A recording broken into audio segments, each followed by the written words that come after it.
interesting, lovely guests in the house with us today for a great interview. So first off, we have business owner. He goes by the name of Lee, the appraiser. He's from APR 57. Welcome, Lee. Welcome to you, Patrick. Long time no see. I know, it's been a long time. Maybe what, 20 years? Right? Yeah, well, maybe about 10, about 10? a decade or so. I'd say about a decade or Okay. so. But Lee's been around a long, long time, and let me tell you, he has, in fact, one of New York City's largest watch collections. So sit tight. We're going to hear a lot from Lee, the appraiser, in just a little bit. All right, with that, we also have a special guest in the house. She's a book author. She's here to discuss her book, which is Quickies, I should say, Yes. but not about sex, though. Her name is Shaquala Gooden. Welcome, Yes. Shaquala. How are you? I'm good. How are you? I'm doing very well. I'm so happy to have you both here in the house with me. With that, I'll just cover some local topics, and then we'll just get right into it.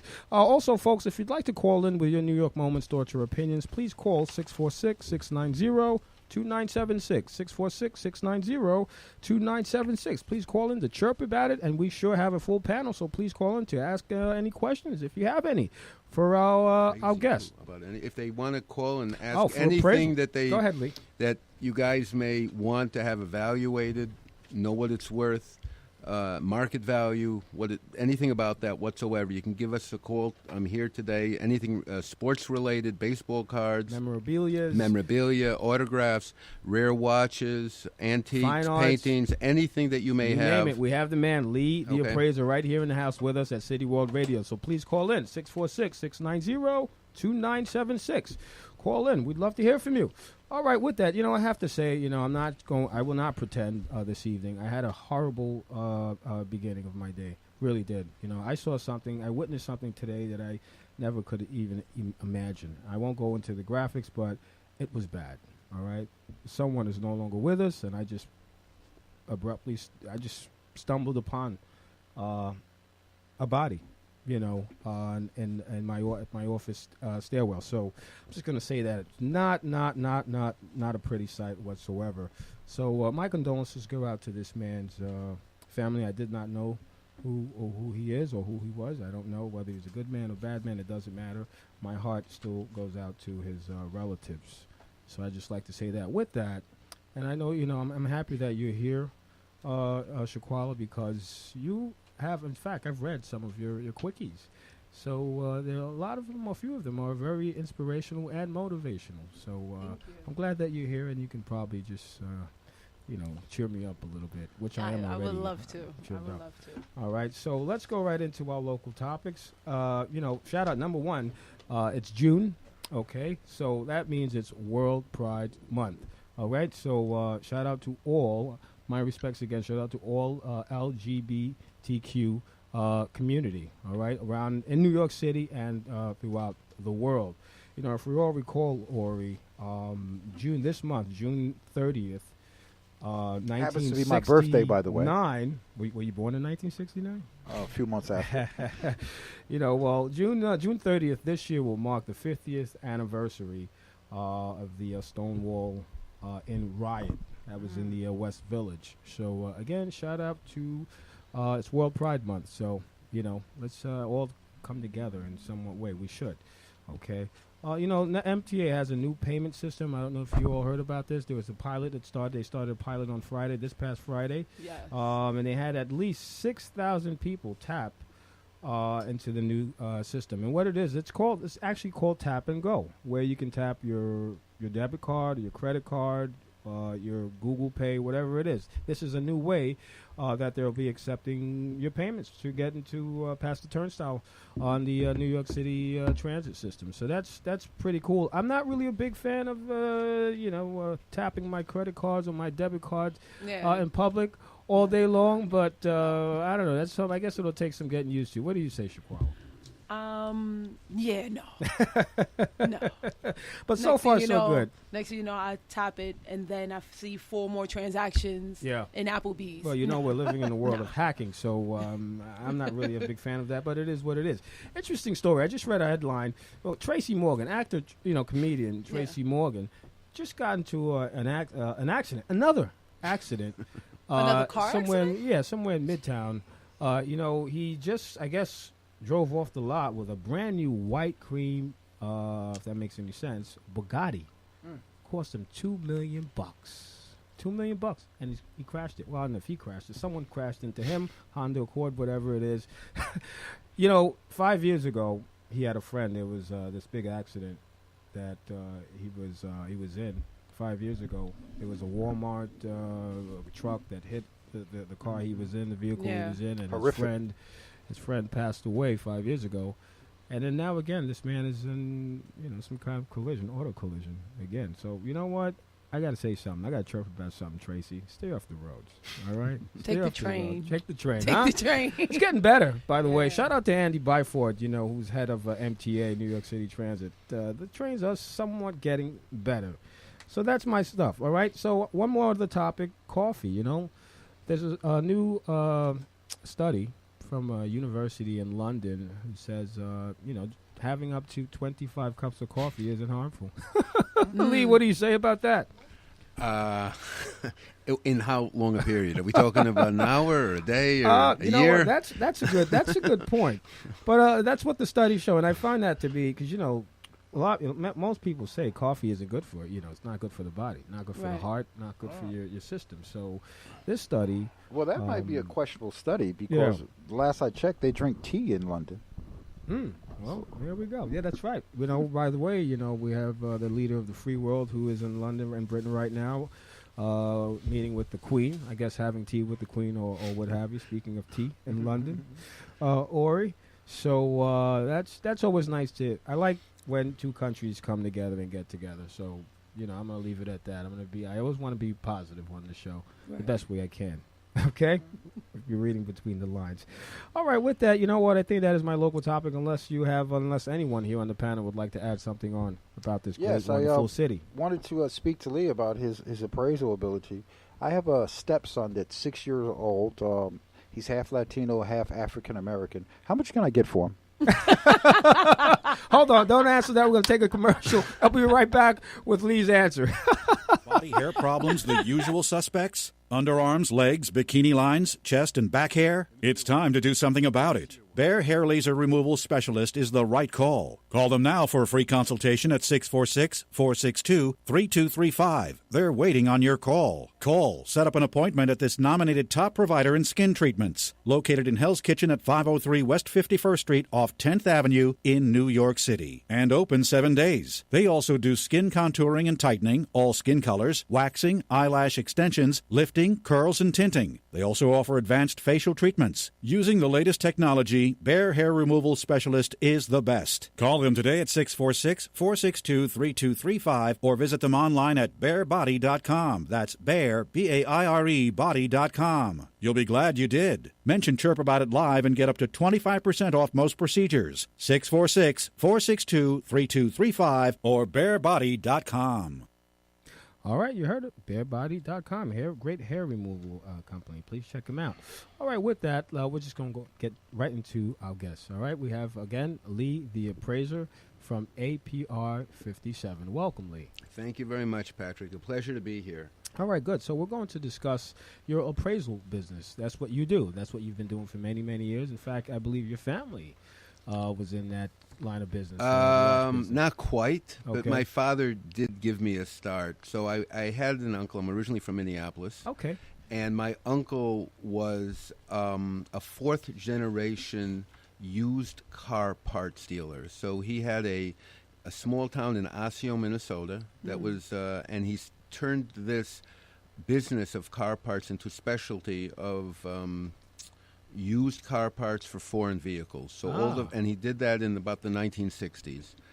And he expanded his business, and he didn't have a college education, so he felt very humble about where to invest his money. So the only thing he knew was cars. So he built like an Astrodome in his space over there in his junkyard. And he started to buy, and restore very high collectible cars. Got you. He did Studebakers and fire engines and ambulances, and he amassed this amazing collection. Bentleys, really crazy. Porsches and so on. Right. So he had So his office had he collected everything. I mean, it wasn't really, he didn't have rare stuff, so to speak. Right. But he had everything. He collected He just loved collecting. So I think I got the bug from him. Okay. And my father, who was really a very sweet gentleman, he was like an absent-minded genius. He actually went to school with Einstein. He was a student at Princeton. Oh, wow. And he, Wow. and he carpooled with Einstein when he was a student there. And he became a very brilliant math professor. And then we moved to New York. He got a job at the head of the math department That's at where you Columbia get all your University. brains from. Well, I got a good Shoulda memory. known. That helps. So anyhow, so he traveled a lot. So he started me collecting. He would pick up stamps and coins from the various countries around the world when he did his lectures and stuff like that. So he started me collecting stamps and coins. So that was my first really introduction to anything collectible. Got you. And from there, we just sort of, when I started my business and started doing stamps and coins. Is that how you started first before Right. jewelry and everything? Yeah. Oh, wow. I was Love to hear from actually, there was a store here in New York called Gimbels. Some people remember it, some don't, but it was the major competitor to Macy's at that time, Got about you. the 1960s, 70s, 80s. Yeah. They were both, Macy's still there on 34th Street. Gimbels was across the street on 33rd, and then you had down the block Corvettes, which was Got you. also Yes. there, EJ Yeah, Corvettes. yeah.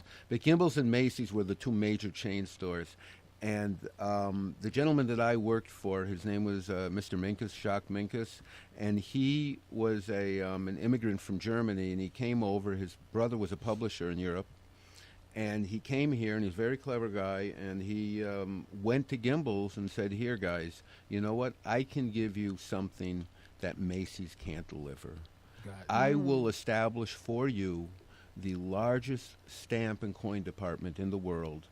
And they let him set up shop on the ground floor of Gimbels, Wow. about 2,000 square feet, right in the center of the store. And if you remember, anyone who remembers that years ago, all the major subway lines went into Gimbels. So you could actually, from the lobby yeah. of the store, go into the subway. You wouldn't even have to go outside. That's Like smart. Bloomingdale's today. And he Yeah, like Bloomingdale's. Very similar. Right. Bloomingdale's, So yeah. he made his store the stamp destination in the world, and at that time, all the celebrities, all the diplomats, the embassy people from the UN would go there and buy the stamps. And he actually, with that, and he, through Gimbels, he opened up about 50 different departments in 50 of the major department stores around the world, around the United States. Around the United States. And and then he got into representing the different governments to sell their stamps too. So he was the only one. Wow, he I did that never knew wholesale and that. retail. And anyhow, so that's where I got my start in my training. I worked for a gentleman under him. His name was Ben Blumenthal, who was the vice president there, and he treated me great and taught me a lot. You do- and let me tell you, you do know a lot, no question about it. You know, your business, you actually buy, sell, appraise mostly anything of value. anything of value, anything but real estate, stamps and coins and autographs and jewelry and watches. I just want to show you something here. Let's do I something. have with me here and it's what we call a Super Bowl ring from the 1985 New England Patriots. Oh, wow. And I'll tell you a quick story. So, a guy comes into my store last year, okay, about 75 years old, a nice gentleman. It was a Sunday afternoon, and he came in looking for a watch for, a couple $100 to buy, and we pick out a nice watch from him, we give him a good deal on it, and he's wearing an old-style Patriots tie, a really old one. Yeah. And my son is like the biggest Patriots fan in the world. He loves Tom Brady, loves the Patriots, everybody. And so I asked him, I said, "Sir, by the way, are you a Patriots fan?" And he goes, "Well, you could say that." You can say that. He said he used to own the team. Really? He used to own the team. His name was Charles Sullivan. And it so happens that I have his championship ring when he owned the team in 1985. Wow. How crazy is that? It was like insane. So he tells me the story, okay, that he was, all these owners. I mean, at that time, you didn't need as much money to have a team. I mean, today it's in the billions. But you still had to be very, very successful. Successful, yeah. And he told me that he is really one of the sweetest guys I ever met. And he said that at that time, him and his, I believe, father decided to invest in Michael Jackson's first world tour. Ooh. in 19. I guess it was prior, 1983, 84, and whatever it was at that time, it didn't go good. It didn't go good. And he invested basically everything, he and his father, into that tour. And so what happened was he became really financially solvent, and he couldn't. They couldn't keep the team. Yeah. You know, at that time, the business, they didn't have the TV rights. So this is probably so he had to sell the ring. So this is probably in the history the only owner's Super Bowl ring that somebody has. Wow. It's crazy. Who did they play that year? Was it Chicago Bears? They played. They I think they lost 51-10. The Bears when they had the Super Bowl shuffle, the refrigerator. Yeah, Jim McMahon and the whole crew, Refrigerator Perry, the whole thing, right? Don Hampton, the whole guys. What a heartbreaking story. Right. So he wasn't in a position to buy it, but that was just like really a crazy story. That is a crazy story. Wow, so how interesting. Anyhow. Well, all right, good. So, let's talk about your appraisal business. Now, I know you're at a new location on 57th Street, which now they call Billionaires Row. We're going to get to that. Yes. I want to hear you chirp about that, your thoughts about that. So what's the new store like? Tell us. We were very fortunate. We had a much smaller store down the block. The rents there are really through the roof. Absolutely. But we had a very, I knew a broker who was a friend of mine, and he pushed me to make an offer. I thought the store was way too big, way too expensive. Anyhow, the landlord... You have a lot of stuff to fill up that store. That is for sure. Question. Yeah. We only made 2 small trips to our warehouse, and the place is probably 90% full. So thank God we got like now 3,000 square feet, 20-foot ceilings. It's really, we're making it into like a museum where the items are for sale. That's good. So that's good. And we're trying to like Hall of Fame items in every category, whether it's jewelry or watches or sports memorabilia, stamps, coins, fine arts. Yeah, I mean we just bought an Emmy Award from a Broadway producer. We just bought from, I think it was Thomas Edison. He made the first stock ticker tape machine about 1910. And we got an original one there. This is true. So let me get this. So people have goods or valuables that they feel are valuable, what have you. They come in or they set up an appointment with you. 100%. They just show you what they have. Yeah. I mean, we don't have the luxury and you appraise it. We don't have the luxury of an auction house. I mean, not only appraise it, they want us to make an offer. I mean, somebody wants to sell what they think is a valuable painting at auction. Mm-hmm. I mean, we had a client tell us that the other day. They told him, take a picture, upload it on the website. We'll get back to you in 4 months. In 3 months, they got back to them. They told them we got to see the negative, and then they got to make an appointment to come in. Yeah, and that's not the case with you. Not with they come APR into our gallery and they say, "Let me know what's the most you can pay me right this instant." Right. So I have to be fair with them. I have to. In some cases, I do a quick research, but I know pretty much. I ask them what I consider to be the right questions, and I have to make an on-the-spot fair cash offer to them right on the spot. Now, are you the only person at your location who? I'm the only one who does this. Yes, who has the responsibility. You're the expert in the house to make these decisions on the spot. Yes. And what is there anything like really mind-boggling that someone walked in with? Really I've had the most unusual things.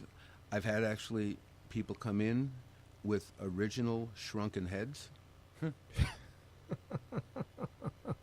Okay. And he looks around. And I look around because the last ones that came in, I did not want to handle. I mean, the guy shows me pictures of where they came from, and I didn't question. I mean, I did question, how he was able to acquire them. And what happened is, the real valuable ones are the ones that were a while ago, that they were actually from tribes and stuff like that, and the hair is still long. It's crazy, but that's one of the most. Oh, I had another one. Get this. Yeah. Guy came in with a little wooden box. This is about 5 years ago. He comes in with a little wooden box, and he says, "Here, what will you pay me for them?" I look at them, and they're 2 keys made in platinum. Oh. Okay? And these are the most valuable platinum keys you've ever seen. Keys to what, though? They were smuggled out of Russia. They were keys to a nuclear reactor. Wow. What? Crazy, right? That's crazy. This is nuts. So that is crazy. So hold on. So all right. So did you give him? Did you? Again, there's certain things I'm not 100% comfortable with. I probably would have. That was more just the issue of the price involved. I don't remember exactly. I mean, that was a number of years ago. But maybe I would have paid $5,000 and he was asking $20,000. So it was just more. I mean, my expertise is not only authenticating it and figuring out what it's worth, but I base that on, like, all day long I'll have dealers that'll be standing next to me when I do an appraisal and a purchase. And they go, why did you buy that? You'll never sell it. Nobody wants it. So, I base it on also, if I found a client for it, does it make sense? Right. If the percentage that I can get is that much higher, it might take me a couple of years, 5 years to get that. I'll do that if it makes sense to me. All right. Do you buy and sell diamonds as well? Yeah, everything. Okay, I just wonder if this is true or just theory. Or do diamonds, if I buy a diamond out of a retail store, are they truly marked up 500%? There's not a standard. I would say that's well above the norm, 500%. I mean, you're not going to. Most people would not pay. Most people would not pay. If the dealer paid $10,000 wholesale value for a stone, most consumers are not going to pay $50,000 for it. They will not, especially with the internet today. They will not do that. The internet is the clear, transparent barometer of a lot of these things. So typically, I would say 100% if it's an honest store. Tiffany's, the high designer stores, typically it's much higher than that because you're paying for their name. So, like, I'm really one of the best sources for diamonds too, because anyone else in the trade that sells diamonds, they go through 10 steps. They're mined. Let's just say they're mined from the mines. They're bought in rough stones. Let's just say they're paying $5,000 a carat. They polish them down.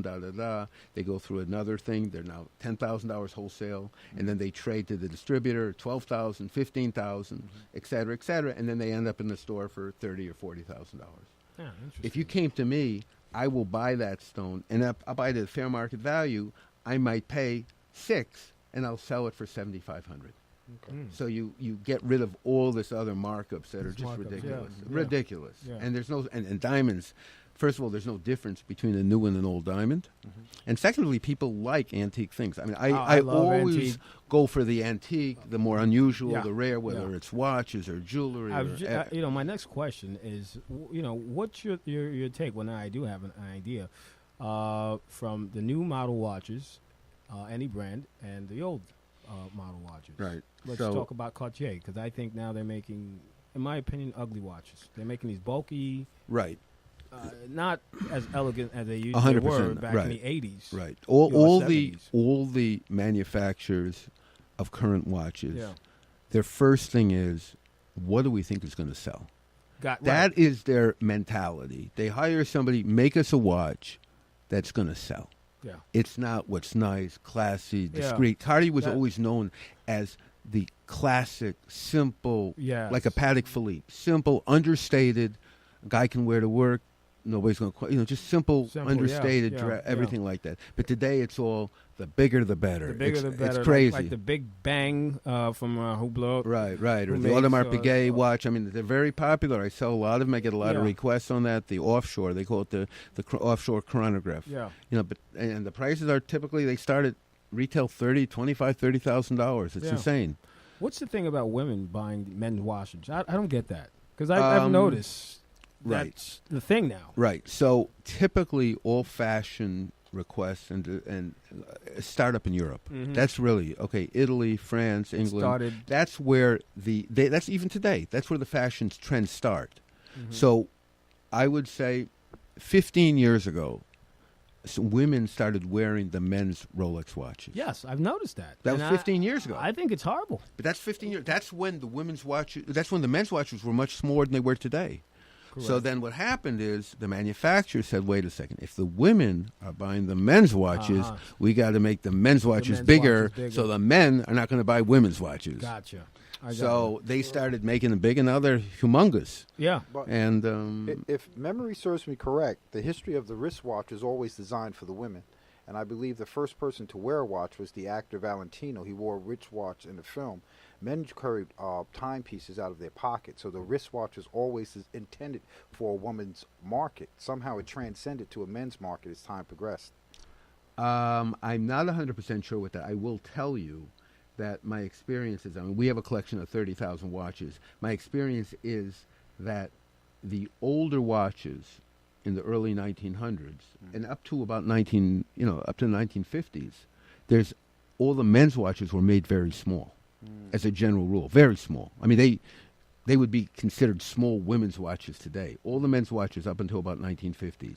Even the Rolexes, they made very small Rolexes. A very popular Rolex is called the Bubbleback. It's about the size of maybe a quarter, a nickel a quarter. So only recently, in the last couple of years, has the fad been.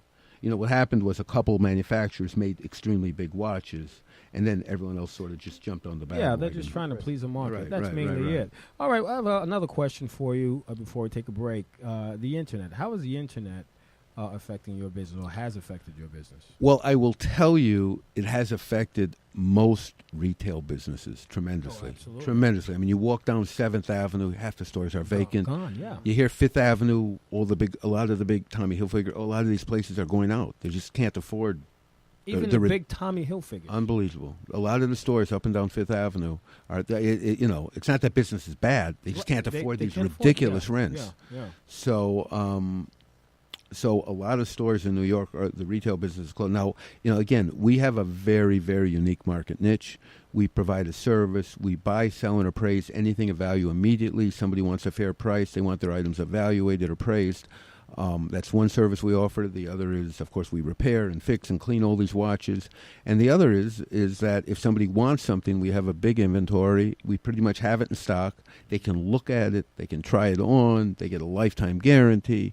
Or everything that they could possibly want, and not worry about, is the item, is there fraud, is the item replaced, is this, that, and the other thing. They want to feel comfortable. If there's a problem, they'll come the next day and we'll fix it for them. Tell us the address. What's the address? It's 200 West 57th Street. It's in a beautiful landmark building right on the corner of 57th Street and 7th Avenue. It's directly across the street, both from Carnegie Hall, they're just building this brand new yacht. It's called the Central Park Tower. Yeah, I call it yachts because you see how big these huge, unbelievable. These are humongous Is that the buildings. blue structure? Yeah. Okay. That's and so then I call them yachts in the sky because they're huge. it's unbelievable. How many floors is it going to be? I don't. It's the tallest. I don't know. Maybe it's going to be the 110. tallest? It's the tallest residential tower in the North America. Wow. United States and Canada. Yeah. So that's the new one. It's done by the same guy who built the other one down the block. And, 157. 157. Where your store was actually adjacent, right next door. Yeah. So what happened? Can you talk about that? I mean, I can talk about anything. Property talk is no about longer anything. there. Yeah, I'll tell you a cool story. I'll tell you another cool story. Yeah. So we became on the news when they had Hurricane Sandy. Because when that Hurricane Sandy, they were still building that tower. I remember. So they had the hanging crane. I remember that, yeah. So I go to work one morning, and they basically, the next day with the crane, they locked up, they had all the, what is it called, the housing development, they tied up all the cranes in New York that were doing jobs in the city here.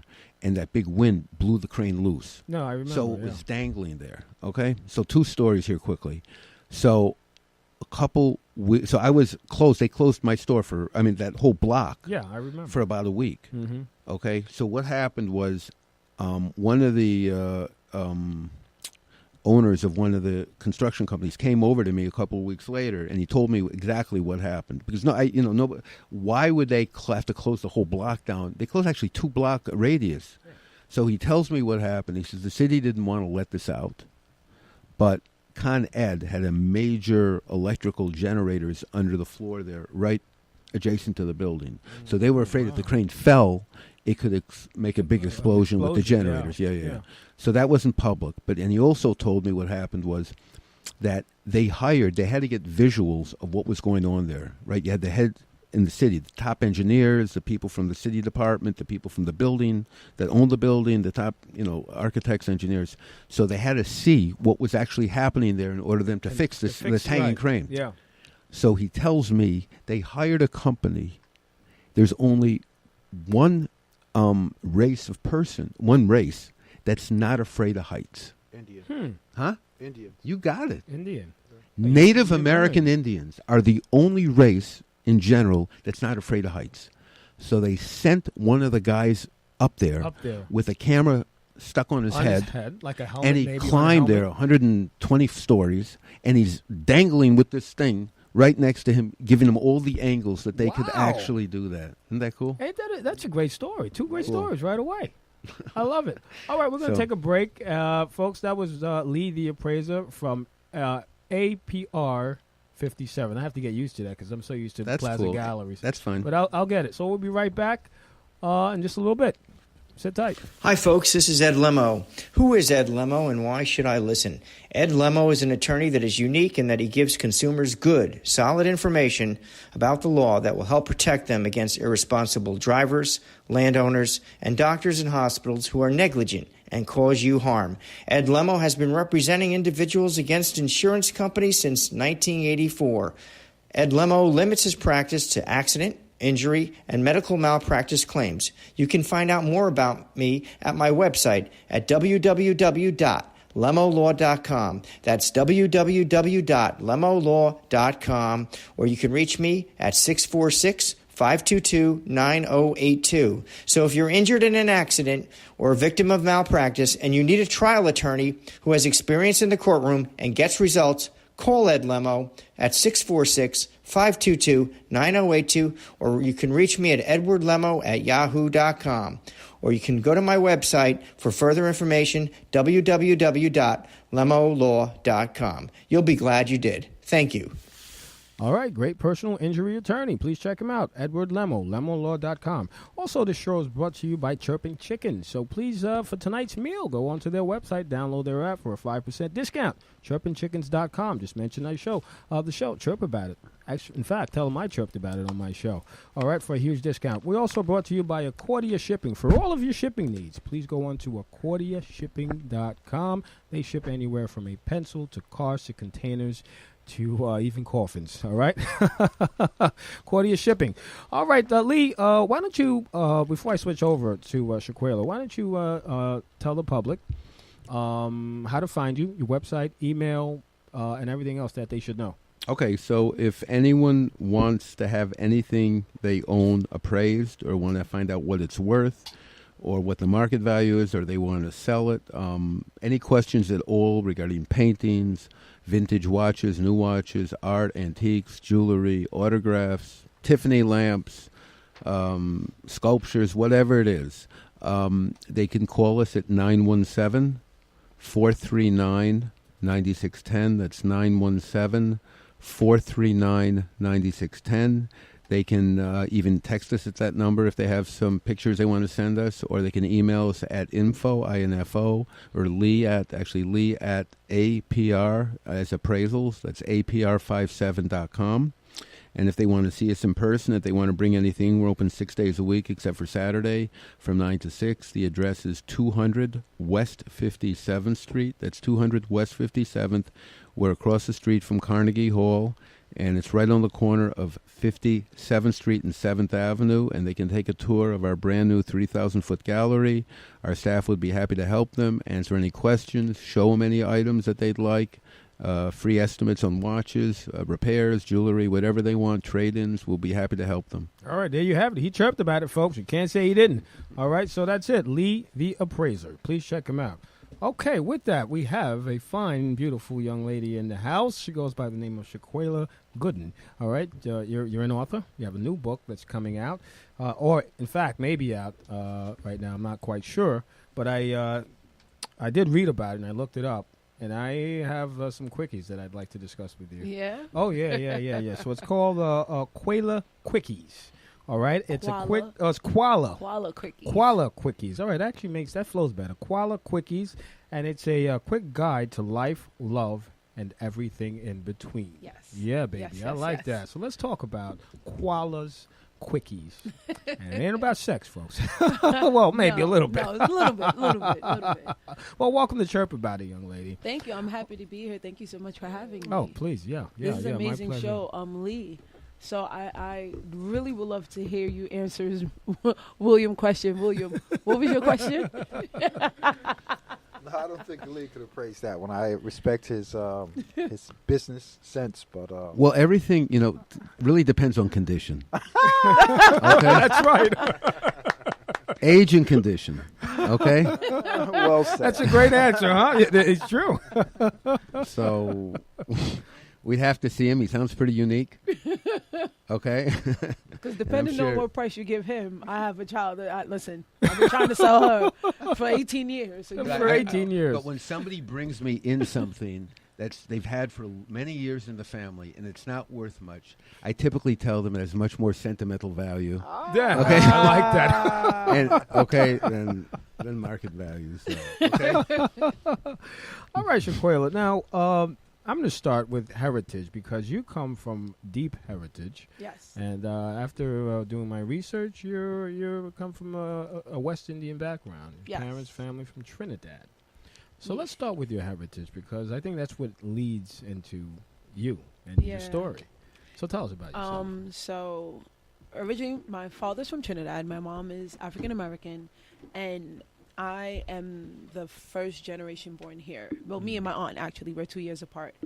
I was raised with my dad's side of the family.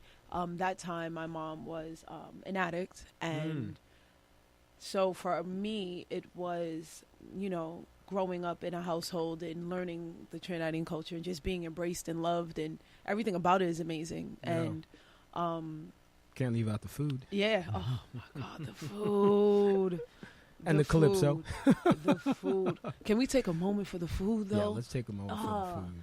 But the music, everything about my culture, I love. Mm-hmm. It made me who I am. And funny enough, growing up back then, having an accent wasn't cool. So in high school, I got rid of mine, and now I'm trying to get mine's back. And Okay. yeah, it's not really working out It's for not me. working out. No, not really. But so I grew up very different than, some of my friends. They had both parents at home. I had my grandparents, my dad, my uncles, my aunt.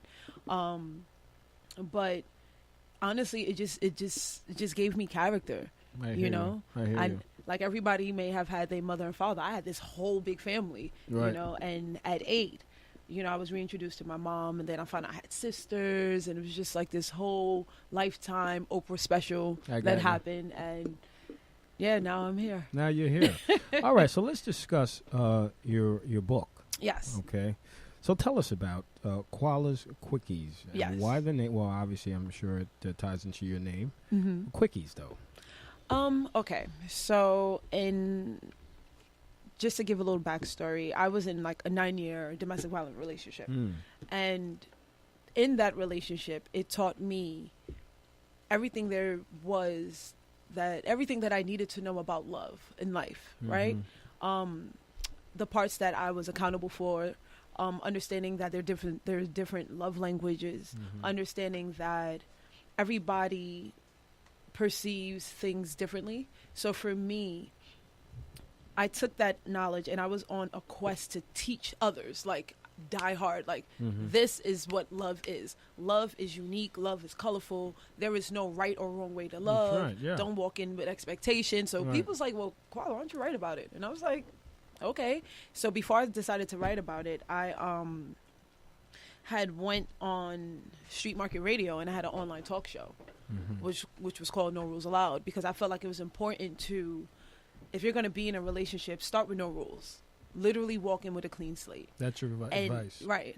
Walk in with a clean slate and build as you go. Sit down and introduce yourself as an individual and let Correct. them do the same, and let's see what happens from there. So for me having my online talk show, I end up having a television show, which was on Manhattan Neighborhood Network. Started off with 1 viewership and ended up with 600,000. Nice. How, I have wow, no idea. Nice. And then I started writing for magazines. So writing relationship columns, I would write little excerpts, like little advice on the side, little tidbits, and those were my quickies. because Okay, I was like, got we were transitioning from people loving to read to everybody wanting their information faster. So I was like, as opposed to writing this whole article, why don't I just write these little tidbits? And people started to love the tidbits. Yeah. And I was just like, oh, Good. okay. Yeah, I like so quickies. So I got my quickies. I like that. I like that. Just like we have our little chirps, but I don't know if we get the chance. We're going to get a chance to do some chirps, but you know what? We will be able to do a chirp, get a chirp in or two. All right. I'm going to get right into some of your quickies. I have Okay, let's them get by into it. numbered. Hopefully, I'm sure you memorize them. All right. We're going to start with love. Love. Okay. Love quickie number 17. Okay. Tell me about that. Love Cookie 17. Let me wait for the people that are watching. Let me show you. Listening. Yeah. Yes, listening, watching. Let me show you number 17, just so y'all can see. Okay, number 17. Okay. The reason why I wrote number 17 was I felt like when it comes to women, when it comes to women, a lot of us walk into relationships with very high expectations, and we don't allow men to be who they are, and we don't love them in their moments. We love them for the potential. And what ends up happening is while we watch them go through their daily struggle or figure out who they need to become, now we're nagging at them, we're arguing with them, we're frustrated. Oh, why isn't this done? Why isn't that done? Just because you see in 10 years he'll become a lawyer, right now he works at McDonald's. He can only bring in this amount of money. This amount of money cannot pay all of your rent. Be realistic about what you're in as opposed to what you want. And if you want someone that can do that, then be with someone that can do that. But don't put your expectations on him and then not love him right for who he is. And what that does in return is now he's hurt. He's going to take that hurt and go somewhere else. I like that. Hurt people. What do you say about that, Lee? Are you in a relationship? Do you agree with what you just said? Okay, so that's a little hard for me to evaluate. Well, I wanted you to get your appraisal on that. Okay. Lee would own the McDonald's. Oh, gosh. All right, let's go into there's so many quickies here that I want to get to. Hold on. I have one in particular. Go ahead. Oh, let's hear it. Okay. I love this one. Mind you, I don't have my glasses. People will show you who they are. It's up to you to pay attention to it the first time. Yes. Yes. Chirp about that. Yes. Okay. So I myself, that goes back to my relationship. Like I said, I was in a 9-year domestic violent relationship, and he showed me who he was day one. And you stayed. And I stayed. Because I felt that I could love him through it. Yeah. I felt like I can, maybe if I brought him out of his situation and brought him into mine, it would be a change or See, that's the thing. Yeah. Women always feel they can change this one. I'm not saying that, but that's what I hear. That's the talk. Yeah, it doesn't work. It doesn't work. It doesn't work. People change when they're ready to change. Yeah. They change on their own time. That's right. If at all. If at all. I think it's Right. what you see is what you get most of the time. You know what a guy told me one day? He said men change for 2 reasons: inspiration or desperation. And I literally watched that happen to many different men. Either they were inspired by something and they made that active decision to, this is what I want out of life, or they was losing everything. And they was like, I really don't want this to happen. And they pushed through. So it's funny. It's when he said it, like it opened up my brain to just, now I'm observing men differently. Like, oh, so I got to put him in either desperate situation or I got to inspire him. So for me, it was just also helping women understand what that looks like and what that means. Because now me being a person that I'm like on this quest for knowledge and understanding relationships and men and women, I happened to share that with a female, and she didn't use it the right way. Right. What she did was she tried to leave the man to make him stay or to make him better. And he was like, and she learned a very bad lesson. Yeah, he didn't follow. He didn't love you that much. He didn't chase her. He didn't chase her. He wasn't inspired. Yeah. Nor was he desperate. Yeah, Koele, You had mentioned domestic violence. It's a Yes. subject that I really, really have a low tolerance for. My sister was murdered in the domestic violence incident, so I have zero tolerance for it. Definitely sorry to And hear that. what behooves me is that several times that her boyfriend was actually physically assaulting her, and I intervened. She turned the tide and started jumping on me On for you. trying to stop him from hitting her. Right. And I just walked away. I wish I could have done more, but for the life of me, couldn't understand why she stayed in that domestic violent relationship. Can you share with us a little bit why you stayed in a relationship so long of that caliber? Honestly, a lot of it was fear, mostly for me. Once I saw it was fear and rebelliousness. I didn't want to believe that. So my family told me early, no. Day one, they was like, no, not a chance. No what? No to him. No to him. Everything Oh, about they him, they didn't was just approve like, him. no, right? They didn't approve. And They appraised him, but they didn't approve. right. No And value here. the crazy part about it, I wanted to, at first you want to be right. Like, no, this person is, and when the first incident happened, immediately I heard my parents in my head and I was like, oh, crap, they're right. So I stayed the first time because I wanted to prove to them that, no, this is not I who see. he is. You were right, they were wrong. Right. Yeah. And then it became, I need to get out of this, but how? Because I couldn't turn to them because I felt stupid. Stupid, yeah. Right? Yeah. So it's like, no. Like I told you so. Right. Now I don't want to go back and deal with the whole, Yeah. I told you so and Yeah, you did this to yeah, us. I didn't yeah. want to deal with that because to Yeah. be You really would honest. rather sit back and suffer than. No, I came up with a plan. Oh, okay. I mean, realistically, you have to come up with a plan. It's not a situation that you can just walk out of.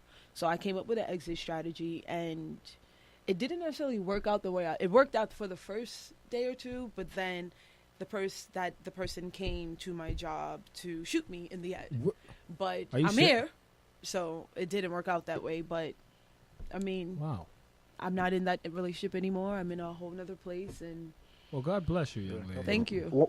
I didn't expect you to say that, but God bless Yeah. you. One It's quick okay. pertinent follow-up question. Mhm. I come from a community where traditionally you don't call the police to intervene with family matters, Right. even with domestic violence. Right. Do that cultural significance, did that play a part from you from just calling the police to having removed? No. It never dawned on you to call the police. No. You're bigger than me. I'm not, Mm-hmm. like, me fighting you is not at no point what I want to do. I came from a household I grew up with men. Men never put their hands on me. My father, grandfather, uncles, nobody. They Yeah. knew how to talk. They knew how to communicate. Yeah. So this was completely foreign to me. Mhm. So, at first, a few of my female friends, we were young and they was just like, oh, well, maybe no, this ain't right. Mhm. But it's weird calling the police. The police never did nothing. They'll tell him, oh, go take a walk. Well, they Go take a will walk. intervene if they see any physical scars. Like Scars. if you had No, a no, black no. eye, you had a That's, scratch. and that's actually not the truth. Well, they are obligated by law in most That cases. they to do are, but they don't. Really?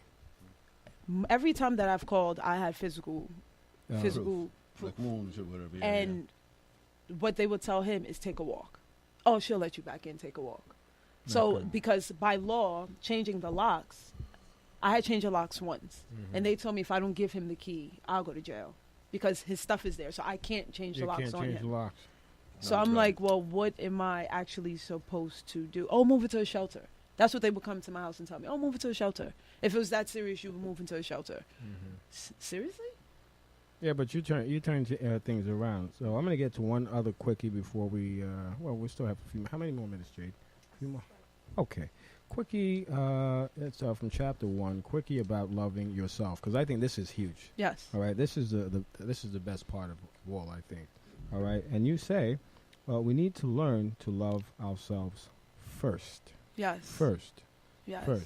So we need to appraise ourselves. I love the fact that Lee's here with the appraisal, and it's tying in Yes. very well with the show. It definitely So does. we need to appraise ourselves. We need to give ourselves value. Yes. Yeah. So let's discuss that.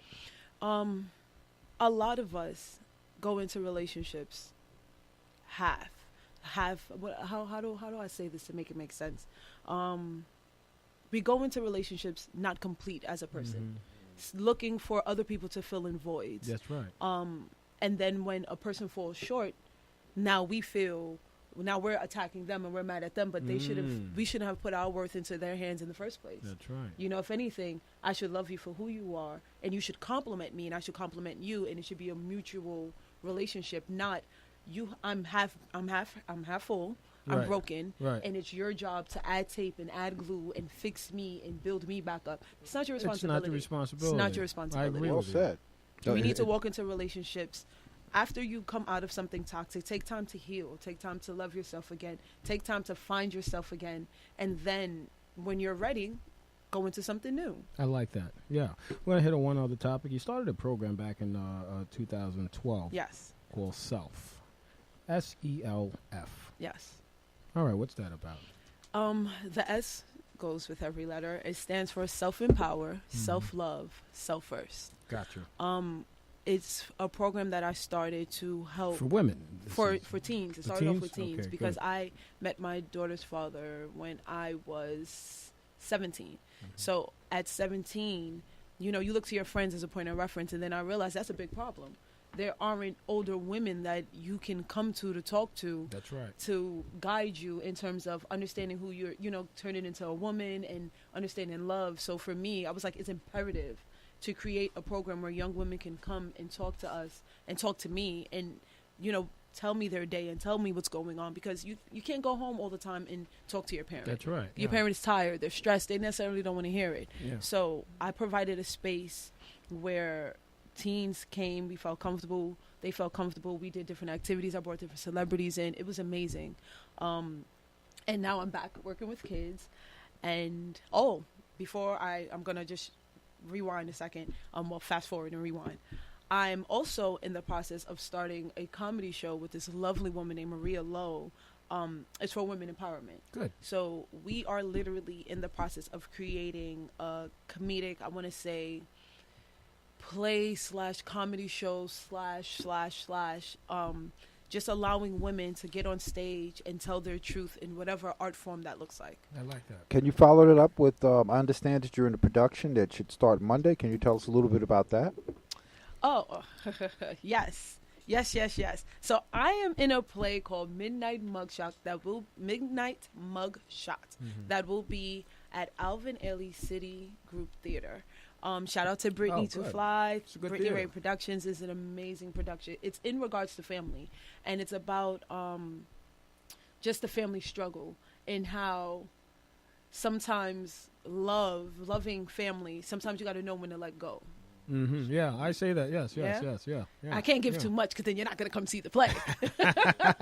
And this is on Monday. Yes, come Monday? yes. Okay. Well, how do we get there? Tickets, price, So number? there's a link.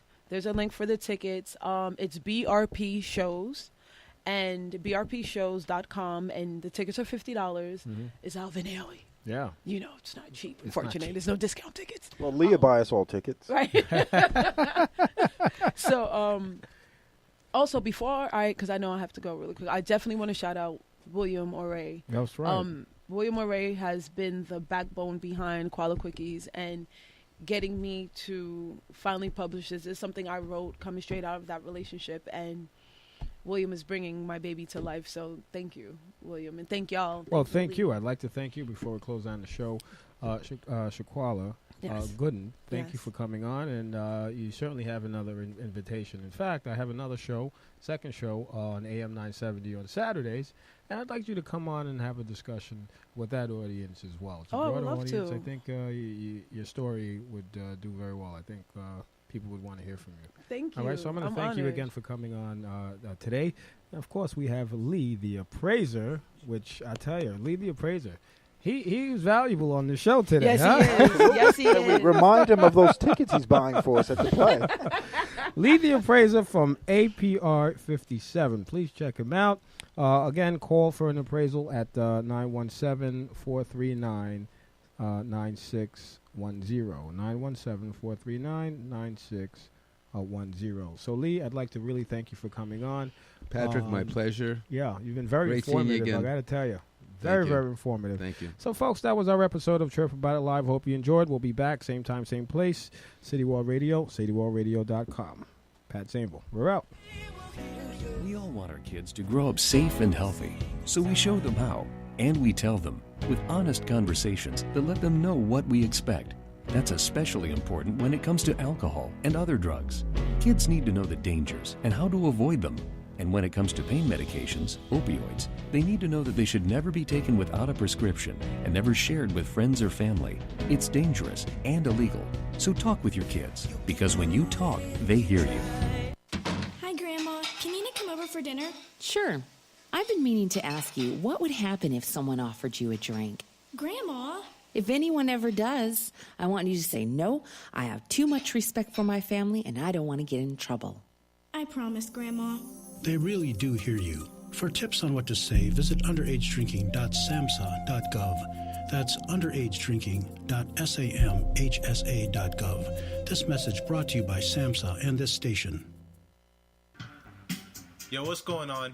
Y'all listening to Sky's Crescent Radio, and here's what's coming up. On the first Sunday of the month, we have the Poet Podcast with Dale Novella. On the second Sunday of the month, we have the Soul Tree Spotlight with Earlene Stephen. And we also have Keeping It Funky with Troy Weeks. On the third Sunday of the month, we have Boozy News with Supreme Bars. And on the fourth Sunday of the month, we have What's Really Good with Jeanette Berry and Clout Dealers with The Label Noir. And every Sunday at 7, we have Can We Not with Evan Combis. Peace.